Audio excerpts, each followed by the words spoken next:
नमस्कार, मैं जितेंद्र चतुर्वेदी। मध्य प्रदेश के मुख्यमंत्री शिवराज सिंह चौहान ने तो पूरा खेल ही बदल दिया और वो नैरेटिव जो उनकी सरकार के खिलाफ, उनकी पार्टी के खिलाफ रचा जा रहा था, बुना जा रहा था, उस नैरेटिव को उन्होंने एक झटके में धत्ता बता दिया और ऐसा खेल किया कि वो तमाम लोग सदमे में चले गए जिन्होंने 21% मत भाजपा से खिसकाने की पुरजोर कोशिश की थी।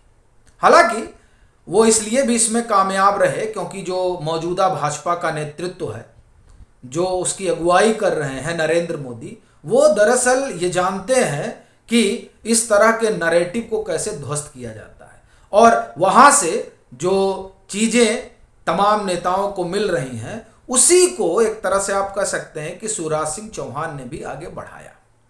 अब आपके मन में सवाल उठ रहा होगा कि आखिर में ऐसा क्या हो गया, तो उस पर तो हम लोग बात करेंगे, लेकिन एक चीज से तो आप लोग वाकिफ ही होंगे, वो ये कि मध्य प्रदेश में आने वाले कुछ महीनों में चुनाव होने हैं, यानी नवंबर दिसंबर में। तो अब उसमें ज्यादा समय बचा नहीं है तो लोग तैयारियां कर रहे हैं अपने अपने किस्म की।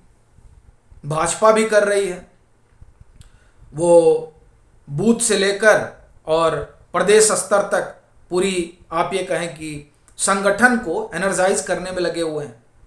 दूसरी तरफ कांग्रेस भी है जो इस कोशिश में लगी हुई है कि किसी तरीके से सत्ता में वापसी की जाए, क्योंकि भाजपा तो कोई 18 साल से सरकार में है, शिवराज सिंह चौहान मुख्यमंत्री हैं और 2018 में एक कोशिश हुई थी कांग्रेस की तरफ से और सरकार चली गई थी भाजपा की, लेकिन फिर 15-16 महीने के अंदर जो कांग्रेस के भीतर की उठापटक रही उसने भाजपा को फिर मौका दे दिया सत्ता में वापस आने का, क्योंकि कांग्रेस के भीतर ही टूट फूट हुई, उससे आप लोग वाकिफ हैं। अब कांग्रेस पूरा जोर लगा रही है कि किसी तरीके से इस बार जो है वो भाजपा को सत्ता से बेदखल किया जाए और ये कोशिश इसलिए भी हो रही है क्योंकि 2024 का लोकसभा चुनाव भी है। अब उस चुनाव को देखते हुए मध्य प्रदेश चूंकि गढ़ माना जाता है भाजपा का, जैसे गुजरात को संघ भाजपा का गढ़ माना जाता है, कमोवेश वही स्थिति मध्य प्रदेश की भी है। तो अगर यहां भाजपा की स्थिति कमजोर होती है, वो चुनाव हारती है, वो सत्ता में वापसी नहीं कर पाती है 5वीं बार, तो इससे एक नैरेटिव बनेगा कि अब तो भाजपा का जो है वो दिन लद गए हैं। बताइए, जो उनका अपना गढ़ है वहां भी वो कुछ नहीं कर पाए। जैसे आप देखिए कि दक्षिण में कर्नाटक में हार गए तो उसे लेकर किस तरह से नैरेटिव बुना जा रहा था और बुना जा रहा है कि बताइए, कर्नाटक ही था एक जो इनके लिए दक्षिण का प्रवेश द्वार था, अब तो वो द्वार ही बंद हो गया, अब कर्नाटक में क्या कर लेंगे। तो उसी तरीके से अगर मध्य प्रदेश में भी कुछ ऊंच नीच हो तो ये विपक्ष के लिए एक सुनहरा मौका बनेगा माहौल बनाने के लिहाज से। तो इसलिए कांग्रेस ने भी पूरी ताकत झोंक दी है और वो ताकत झोंकने में अकेले नहीं है, दरअसल उस पूरे इकोसिस्टम ने भी ताकत झोंक दी है जो कांग्रेस समर्थित है या उसके साथ खड़ा रहता है खुले तौर पर। अब उनको जरूरत थी कोई एक ऐसी चीज आ जाए जिसके बाद खेल किया जाए, और वैसे भी सर्वे वगैरह जो आ रहे हैं वो तो बता ही रहे हैं कि यहां जो है अभी अपर हैंड है कांग्रेस। इसी दरमियान वहां एक घटना होती है जिसे पेशाब कांड के नाम से जाना जा रहा है। वो घटना निहायत ही निंदनीय है और कोई भी जो उसको देखेगा वो उसकी भर्त्सना किए बिना रह नहीं सकता है, क्योंकि ये ऐसा भी कोई करेगा ये वाकई में स्तब्ध कर देता है। लेकिन इस घटना का जिस तरीके से राजनीतिकरण करने की कवायद हुई और सिलसिलेवार तरीके से अभियान चलाया गया उन तमाम लोगों के जरिए जो उस खेमे या उस इकोसिस्टम से जुड़े हुए हैं जिसे हम कांग्रेसी कहते हैं, तो जब ये अभियान चला तो स्पष्ट हो गया कि ये लोग चाहते क्या चाहते हैं, वो मैं आपको बताता हूं और फिर इस पर आता हूं कि आखिर में शिवराज सिंह चौहान ने कैसे पूरा खेल ही बदल दिया। देखिए, वो जो एक तरीके से आप कहिए कि उसे जातीय एंगल दे दिया गया और उस जातीय एंगल में यह हुआ कि ये देखिए, ये भाजपा के कार्यकर्ता हैं, पंडित जी हैं, और उधर वो जो है आदिवासी समाज से आते हैं। वैसे ये खेल अच्छा उन लोगों ने खेला था, उन लोगों ने, यानी जो लोग राजनीति कर रहे हैं और ये चाहते हैं कि भाजपा का अपना जो है बेस सीले। क्यों? अब एक तरफ को बता रहे हैं कि पंडित जी हैं, दूसरे तरफ बता रहे हैं कि वो आदिवासी समाज से हैं। अब आप देखिए, ये जो समाज है पहला, यह भी भाजपा का वोटर है, और जो दूसरा समाज है वंचित समाज, आदिवासी समाज, वह भी वहां भाजपा का वोटर है।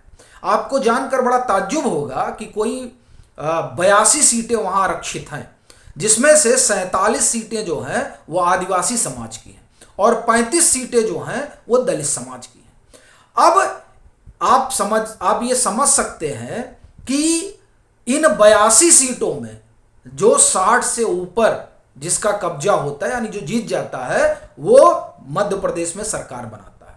और 2003 से भाजपा का इन सीटों पर होल्ड रहा, और उसकी बड़ी वजह तो जो संघ ने वहां कामकाज किया वो है। और फिर जब सरकार आई तो सरकार ने जो तमाम योजनाएं बनाई और जिससे इस समाज को लाभ हुआ, तो ये समाज जो है वो भाजपा के साथ इंटैक्ट हो गया। इसी वजह से भाजपा को यहां हिला पाना मुश्किल हो जाता है। दूसरी तरफ ब्राह्मण, तो वह भी इनके साथ जुड़े हुए हैं। अब ये जो घटना उठाई गई, तो इस घटना से एक तो उस समाज में, यानी आदिवासी समाज में, ये संदेश देने की कोशिश हुई कि बताइए कैसा हो रहा है भाजपा का कार्यकर्ता और कैसा व्यवहार कर रहा है इस समाज के साथ। और दूसरा, इस घटना को उठाकर एक ये भी सोच थी कि ये लोग कुछ करेंगे, जब कुछ करेंगे तो ब्राह्मण समाज में एक आक्रोश पैदा होगा कि बताइए, अब ये उसके ऊपर कार्रवाई कर दिया। हालांकि कार्रवाई हो रही है, बुलडोजर वगैरह सब चला, और जो कानूनी प्रक्रिया है उस तरीके से जिसने ये सब किया उसके ऊपर कानून काम कर रहा है। अब इनको लगा कि इसके जरिए जो है एक नैरेटिव गढ़ा जाएगा, और उस नैरेटिव के जरिए भाजपा का वहां जो पूरा गेम है उसको ध्वस्त कर दिया जाएगा। लेकिन मामला उल्टा पड़ गया। क्यों? क्योंकि जो भाजपा का मौजूदा नेतृत्व है, जो भाजपा के सबसे बड़े नेता नरेंद्र मोदी, उन्होंने रास्ता दिखाया है कि जब इस तरीके का कोई नरेशन गढ़ा जाए तो उस नरेशन से निकला कैसे जाता है। अब किया क्या शिवराज सिंह चौहान ने कि उस व्यक्ति को मुख्यमंत्री आवास पर उन्होंने बुला दिया और चरण पखारे उनके। वीडियो जो मुख्यमंत्री का अपना ट्विटर हैंडल है उस पर मौजूद है, और वो वीडियो दरअसल बताता है कि वो कितना सहज भाव से उनके चरण पखार रहे हैं और वो तमाम चीजें। और वैसे भी शिवराज सिंह चौहान को वहां मामा कहा जाता है, जो इस बात का प्रमाण भी है कि किस तरीके की उनकी लोकप्रियता है और किस तरीके की उनकी सहजता है और किस तरीके से उनकी सर्वसुलभता है। यही वजह है कि वहां लगातार जो है भाजपा आती रही, और 2018 में भी जब वो लोग आते हैं, उनकी नतीजे आते हैं, तो महज 8-10 सीटों से ही पीछे रहते हैं।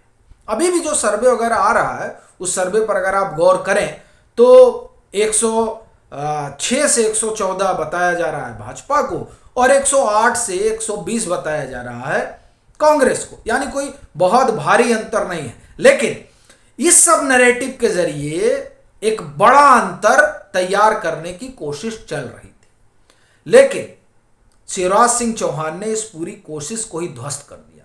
एक तरफ तो जिसने ये, आप ये कहिए कि इतना भारी अपराध किया, उसको सजा दी, उनके ऊपर जिस तरह की कार्रवाई होनी चाहिए न्यायोचित, वो सब शुरू हुई।